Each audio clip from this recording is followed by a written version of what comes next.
Acento Ainaga, literatura sonora.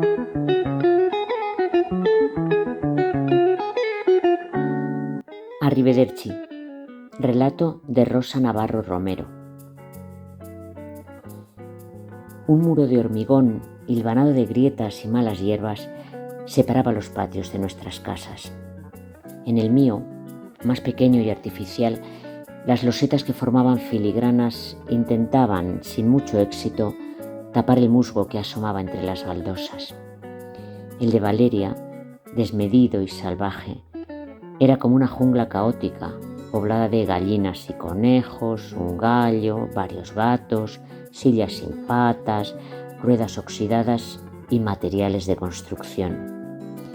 En realidad, en cualquier rincón de su casa aparecían sacos de cemento, tejas medio rotas y cubos, palas, cinceles con restos de adobe reseco. Su padre, albañil, estaba construyéndola él mismo, pero solo en los ratos que le dejaba libre el trabajo, el de verdad, el de ganar dinero. Y así fue al principio. Los domingos lo veíamos colocar ladrillos, alisar paredes y remover masas en cubos negros de plástico. Levantó una estructura de 3 plantas, pero cuando el armazón estaba casi completo, lo abandonó. Quizá por cansancio, puede que por aburrimiento, pero el caso es que la casa de Valeria se quedó a medio hacer, tullida, como el esqueleto de un dinosaurio sumergido en la tierra. Una selva de escombros y arquitecturas imposibles, llena de desniveles y obstáculos que Valeria y yo recorríamos en expedición cada día, saltando por los vanos de las ventanas, subiendo a la pata coja la enorme escalera sin barandilla y escondiendo tesoros en las tripas de las paredes. Vivíamos con la emoción del peligro inminente, siempre a punto de morir por un paso en falso, un derrumbamiento o algo desconocido, pero que podía intuirse oculto en los pilares de la casa. Ella era mucho más valiente que yo. Parecía sentir por el dolor o la muerte un desdén profundo, como si estuviera hecha de un material invulnerable y secreto, algo totalmente ajeno a mí, que le daba una fuerza indómita y atrayente. Competíamos por ver cuál de las dos se arrojaba desde el escalón más alto, se subía a la pared más empinada o andaba más rápido por las vigas del techo. Siempre me superaba. Se colgaba de cualquier sitio y se columpiaba en las poleas sin miedo, pero también sin darle importancia. Yo vivía aterrorizada con la idea de que se abriera la cabeza, de que el techo cediera y se desplomara, o de que sus huesos estallaran en una caída fugaz y definitiva. Lo pasábamos realmente bien. Sus padres eran españoles, pero habían emigrado a Cosenza en busca de un trabajo. Allí nació Valeria, que presumía de ser italiana y de tener un pasado que, a través de sus narraciones, hice de alguna manera también mío. Solía relatarme las costumbres de aquel país, tan lejano entonces para una niña simple como yo, en el que los zapatos eran tan caros que los niños de las familias pobres tenían que hacérselos con hojas de parra y tela de araña. Me hablaba de los recreos de 2 horas en los colegios y de cómo amarraban a los niños molestos a la mesa de la profesora mientras las niñas solo tenían que estudiar danza y repostería. Nuestra villa tenía un lago y unos árboles rosas gigantes que daban fresas y cerezas a la vez. Todos los días organizábamos fiestas en el jardín y las niñas de clase me llevaban pulseras de colores y cintas para el pelo. Mamá tenía una habitación enorme solo para los vestidos, pero no te los puedo enseñar porque se quedaron allí.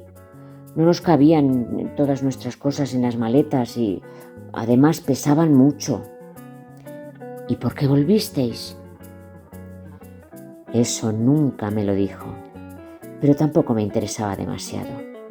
Me bastaba con imaginar a Valeria con los trajes y las pulseras que me describía, tan distinta a como era entonces, siempre con la cara sucia, los manchurrones en los pómulos exagerados, esa cabeza cuadrada que su madre se empeñaba en enmarcar con un corte de pelo rectangular y el flequillo en línea recta, los pantalones de pana reventados y los jerseys oscuros de persona mayor.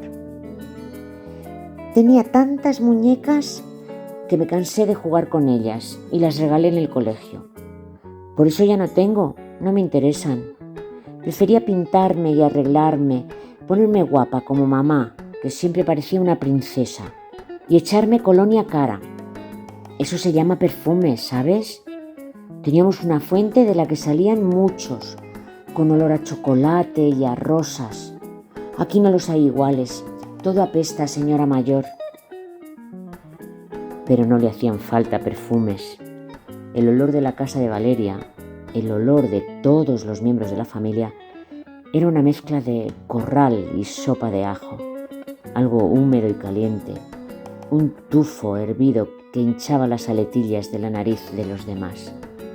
En invierno calentaban la casa con una chimenea que no tiraba bien y que nos impregnaba de humo y ceniza, que nos dejaba en la ropa un aroma a fuego y hollín, pero que jamás enterraba la fragancia de la familia. Su tufo me encantaba y me hacía estirarme y sentirme a gusto, sin preocupaciones, como en una siesta de agosto. Su madre era pequeña y destartalada, con una inmensa cabellera negra que llevaba siempre mal atada en una coleta. Me gustaba imaginarla con los vestidos de los que me hablaba Valeria, recorriendo los grandes salones con zapatos elegantes y uñas limpias. Nunca nos daba de merendar, pero me enseñaba palabras en italiano, pomodoro, lavoro, coniglio, y nos dejaba ayudar a pelar guisantes en primavera y hacer tomate en conserva en verano. Nos sentábamos las tres en el patio, con un barreño para las pieles y las vainas en el centro, y nos entregábamos al trabajo mientras la madre nos tarareaba canciones italianas que sonaban a tristeza y hojalata, pero que eran tan cálidas y entrañables como ella. A Valeria y a mí nos fascinaba una que hablaba de tardes azules, de trenes y de África. Azzurro il pomeriggio, troppo azzurro è lungo per me. Y nos poníamos a danzar alrededor del barreño como dos gallinas más, dando vueltas cluecas y agitando nuestros vestidos imaginarios. Hasta la madre, que permanecía sentada, se levantaba un poco la falda gris que le llegaba a los tobillos y pisoteaba el suelo con un ritmo vibrante, chillón, que espantaba a los conejos. Normalmente estábamos las tres solas en casa. El hermano, un año más joven que Valeria, era canijo y extraño.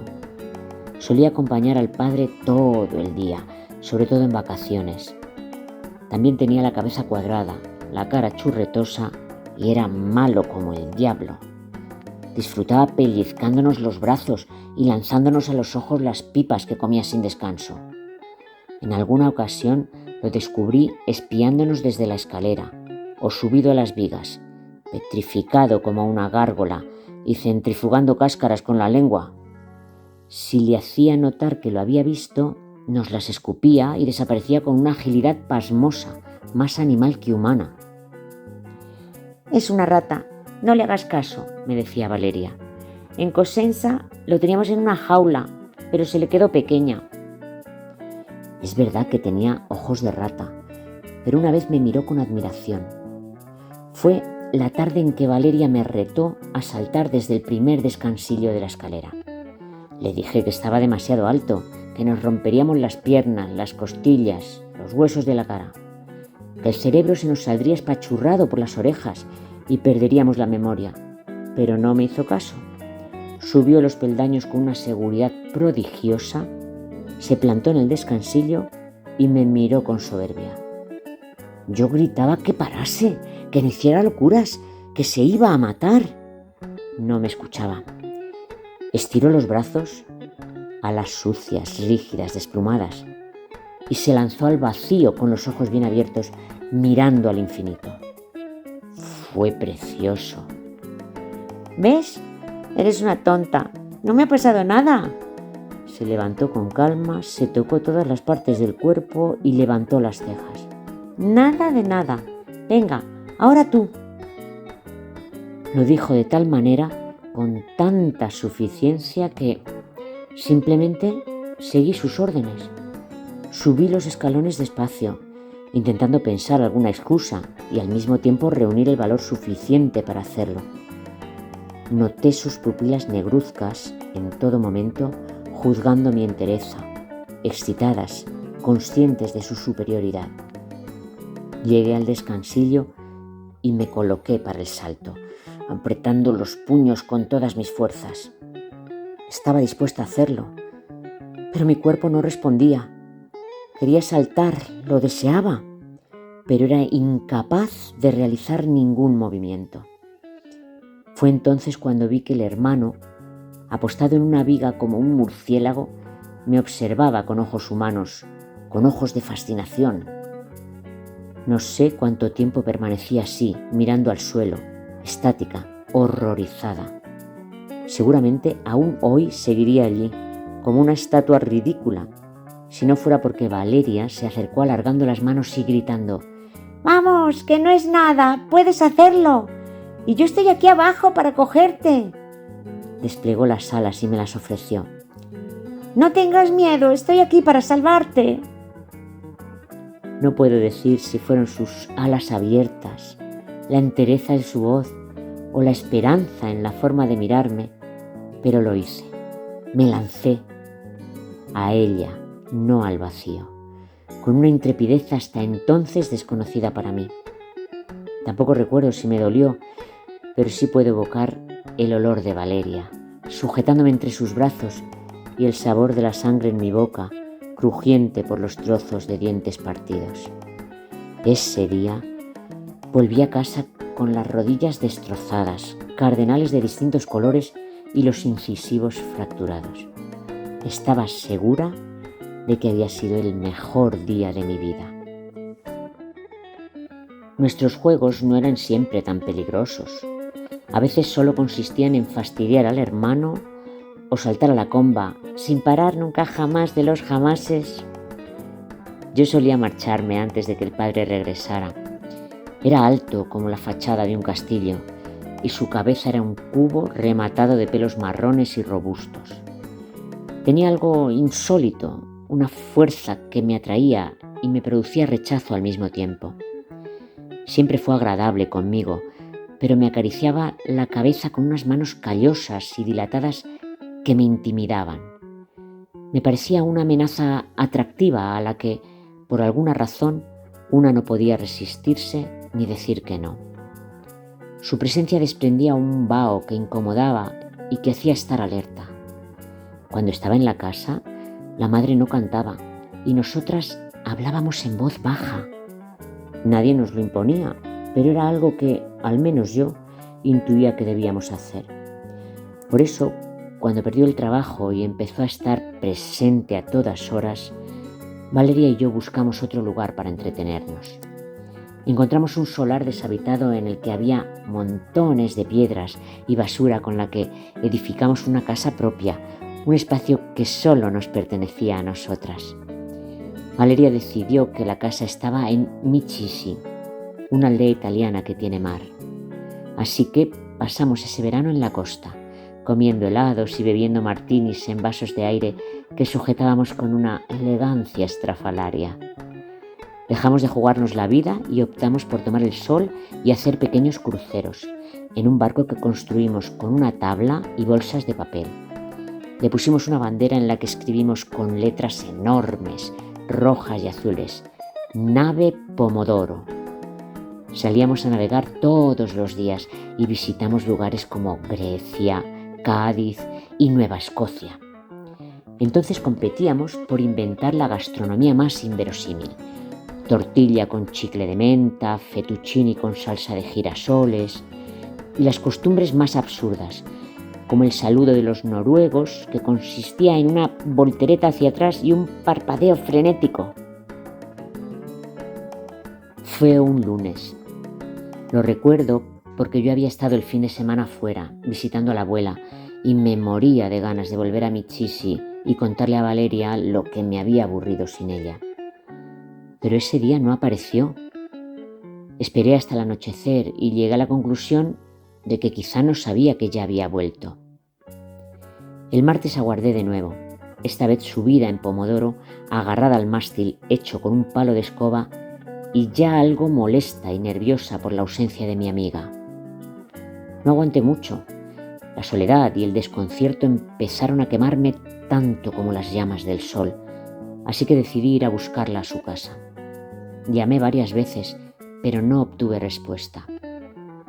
Cuando estaba a punto de darme por vencida, la rata abrió la puerta y me dijo que Valeria no iba a salir en un tiempo. Por extraño que me parezca ahora, en aquel momento solo pensé que era la primera vez que escuchaba su voz y que era sorprendentemente bonita. Durante los siguientes días regresé a Michisi y seguí esperando, tumbada en pomodoro e intentando saber qué le pasaba a Valeria. ¿Se habría enfadado conmigo porque me había ido un fin de semana? ¿Estaría enferma? Me angustiaba no saber qué pasaba. Me aburría sola en el barco y finalmente empecé a albergar una especie de resentimiento contra Valeria, un sentimiento de rencor sutil que me comía por dentro. La culpaba por haberme abandonado, por no decirme ni siquiera adiós, arrivederci. Pasó el verano y no tuve noticias suyas. Yo jugaba sola en mi patio limpio y embaldosado, libre de obstáculos, pegada siempre al muro que separaba nuestras casas. Me quedaba quieta, intentando percibir la voz de Valeria, las canciones de la madre, el hedor de la casa. Pero solo podía escuchar las gallinas picoteando en la basura, a veces un martillo aporreando algo, un grito, un llanto, algún maullido. Tarareaba Azzurro con la esperanza de llamar su atención, de que notara mi presencia constante al otro lado. Pero me di cuenta de que esa canción, además de África y de trenes, hablaba de los domingos solitarios en un patio y de que las tardes no solo son azules, sino que también son demasiado largas. Mi accorgo di non avere più risorse senza di te. Los días ya eran cortos y las noches compactas cuando encontré el trozo de ladrillo en mi patio. Parecía insignificante, pero alguien se había esmerado en raspar en uno de los lados el siguiente mensaje: Michisi a medianoche. ¿Era una invitación o un reto? No me importaba. Me excitaba la vuelta a casa, el reencuentro con Valeria, el desafío de salir de casa a hurtadillas, el miedo a la oscuridad. La impaciencia no me dejó respirar hasta que llegó la hora y llegué con la lengua fuera y el corazón atronado a Michisi. Allí, agarrada al mástil de pomodoro, estaba Valeria. Me dio la impresión de que tenía el pelo mucho más largo, pero apenas había luna y solo podía adivinar su silueta, que me pareció más pequeña y ruinosa. ¡Vamos, no te quedes ahí! ¡Sube, que tenemos que zarpar! No me importó la ausencia de un saludo o de una explicación. Solo quería navegar con ella, olerla, abrazarla de nuevo. Subí a bordo y de inmediato me embriagó su soberbia, la peste que emanaba, su cabeza cuadrada y su mirada, que aquella noche parecía de pirata, porque se podía adivinar un ojo hinchado, casi tuerto, machacado quizá por unas manos largas de cemento que no cabían en nuestro barco. ¿A dónde quieres ir?, fue lo único que me atreví a preguntarle. Me da igual, solo llévame lejos de aquí. Obedecí. Estuvimos en África y después en Japón y en Malasia, inventando comidas exóticas y asquerosas, aprendiendo costumbres absurdas y bailando como locas danzas típicas que improvisamos durante toda la noche. Regresamos al amanecer y cuando nos despedimos frente a nuestras casas, solo me dijo: Arrivederci. Ese fue el último día que estuvimos juntas. Fui a buscarla varias veces, pero dejaron de abrirme la puerta. Tiempo después, la familia desapareció y nunca supe si regresaron a Italia o fueron a algún otro lugar. Pero poco antes de su marcha, al pasar por su casa, la vi mirándome desde el piso de arriba. Parecía un espectro raquítico de tonos violáceos y azulados y había perdido la mirada soberbia y valiente. Me paré y grité su nombre muchas veces hasta que abrió la ventana. Sacó su cuerpo casi por completo, midió la distancia que había hasta el suelo y cerró los ojos. Yo extendí los brazos y supliqué: «Vamos, que no es nada. Puedes hacerlo. Yo estoy aquí abajo para cogerte». Ella estaba paralizada, con los puños cerrados. Yo insistí con todas mis fuerzas: «No tengas miedo. Estoy aquí para salvarte». Pero no lo hizo.